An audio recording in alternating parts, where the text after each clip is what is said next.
Welcome again in another episode. I think that's episode 4. So the previous one we prepared our yeast starter, which is, just finishing now. And now we're going to prepare our mousse. You can see you can see steam coming from that bucket because we put the boiling water there a few minutes ago just to sanitize. That's our mixing bowl, mixing bucket. When we're gonna mix warmth before we add to our yeast starter. As I mentioned in the first episode, I think if you're gonna use the power tool like a drill with the paddle, like a plaster mixer, it may not be the best idea to use the glass fermenter. So it might be better to do it in a plastic. So that's exactly what we're gonna do. We're gonna measure our honey, then put the water in, and then just instead of mixing it by hand, we're just gonna use a drill and mix it all together. So just grab the honey. Yep. Oh, there's the honey. If it's a decent honey, it should be crystallized after some time. So this one is crystallized. You can see it. You see it. You see it. A few words about Polish meats, if you're not familiar with that. We do it Trójniak, which is 1 part of honey to 2 parts of water. We got 3 altogether. We got also in Poland we got Czwórniak, which is 1 part of water, 1 part of honey, 3 part of water. We got Dwójniak, when it's 1 part of water, 1 part of honey.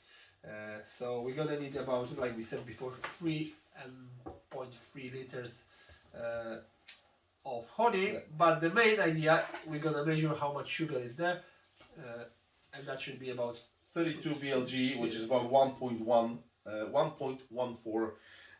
SG, specific gravity. So yeah, okay. Let's we just need to scoop about 3 liters of honey. When you buy fresh honey, like harvest same season, it will be not crystallized, and it's much easier to put to the bucket. Now Chris fighting with that. Also, if you buy it in the obviously not in the 20 liters bucket like this one, you can buy it in jars. Then obviously you know exactly how much honey is in a jar, and you can just say, okay, so I may need only 3 jars or 2 jars or 5, whatever, how big there are. But yeah, if you want to buy it in bulk, then you need to be prepared to actually put a bit of the work.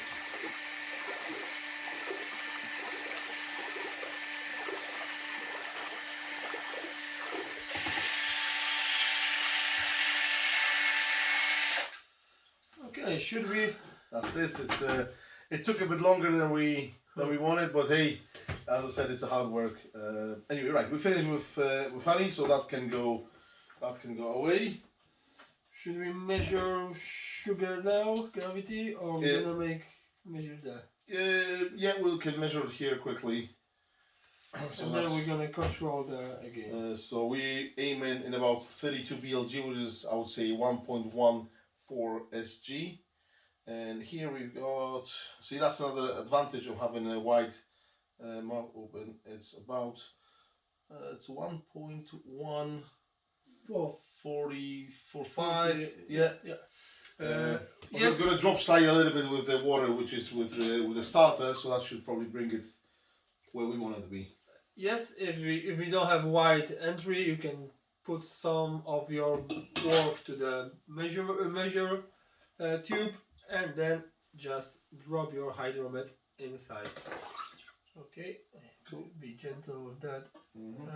Okay, so our yeast starter is ready. Okay.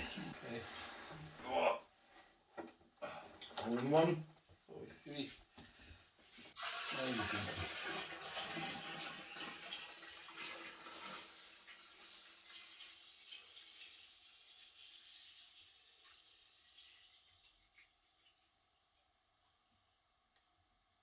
That's perfect. As you can see, he's done it a few times before.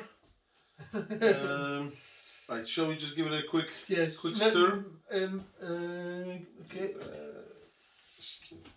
Now. No, I'll use that. Yeah. I'll use that. I wanna say be careful, but yes, if you get spoon, it should be better. Ah, lovely smell. Just to make sure that obviously the yeast you were pouring from the height, so all been mixed nice, but just to make sure, double check. Okay, I'll put that back there.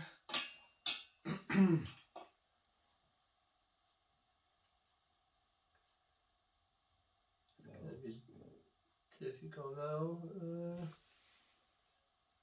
Yeah, I'm just gonna probably have to wait a second until it stops spinning.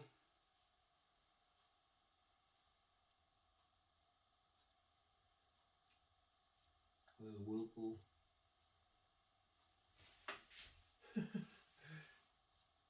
1.1. 3.7 around that. 3.5. Yeah. So we almost there. Almost there. Okay. So also the beauty about the white mouth fermenter like this one is that you don't need to leave as much headspace. Now, if you're using little demijohn, you need to probably leave, I would say like maybe 4 inches, because it's kind of like it's becoming like a very, very narrow. So when the foam starts forming, it can actually go up through airlock. Here, because obviously the surface is larger, space can be. yeah, you can leave bit but less because it's naturally spread. But still, it keeps some space. And pretty much that's it. We can. When you close it tightly, make sure you got water in your airlock. Okay. You get that one have to go inside.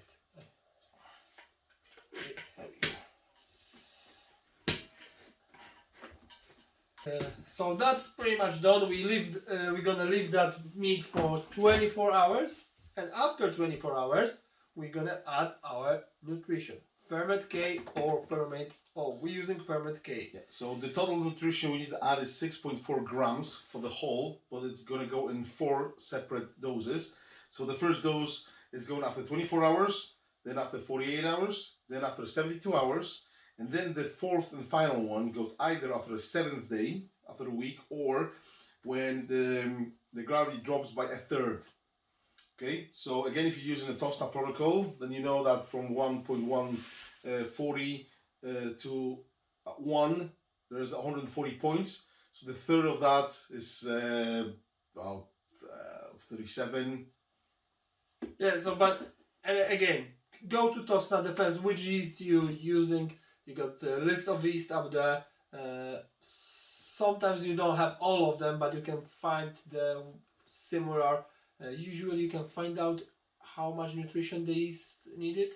Some need lower nitrogen, some just medium, and some just high level of nitrogen. You just choose one of them and then put the high gravity, and then TOSNA will tell you exactly how much nutrition we use. So 24 hours, and then we just repeat that. With the ferment K, you don't need to dilute or anything. Just measure the right amount, and that can go straight in. And that's it. We see you. We will not show you how we add the nutrition because that's simple. But we're gonna see you again with next episode when the fermentation, primary fermentation, will be finished. Yeah. Okay. I think that's it for now. Well, for you maybe depends how you're watching it, and maybe just play another episode in 10 minutes. For us, it's gonna be a good few weeks before we start shooting the next one. So see you later. See ya.